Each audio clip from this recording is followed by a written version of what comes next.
2027 সালের পরীক্ষা 26 সালের ডিসেম্বর মাসেই হবে, কিন্তু এটাও তো বাচ্চাদের জন্য একটা আতঙ্কের বিষয়। কারণ হলে ওরা তো এই সময়ের মধ্যে এই কোর্সটা কমপ্লিট করতে পারবে না, আর যদিও পারে সেটা ভালো মতো হবে না, মানসিকভাবে তারা প্রিপেয়ার না। এখন আরও যদি 2-3 মাস সময় তারা পায় তাহলে কোর্সটা সম্পূর্ণ কমপ্লিট করতে পারবে এবং ভালোভাবে পরীক্ষা দিতে পারবে।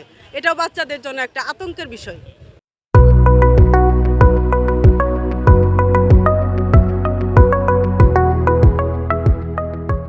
তো শিক্ষামন্ত্রী যদি আরও একটু সদয় হতেন, আর যদি পরীক্ষাটা আরও 2-1 মাস পিছিয়ে দেওয়া সম্ভব হয়, তাহলে আমি আশা করি ওরা আরও ভালো করবে। আমার বাস্তি 27 সালের পরীক্ষার্থী, কিন্তু পরীক্ষাটা হবে 27 সালের পরীক্ষাটা 26শে ডিসেম্বর মাসেই হবে।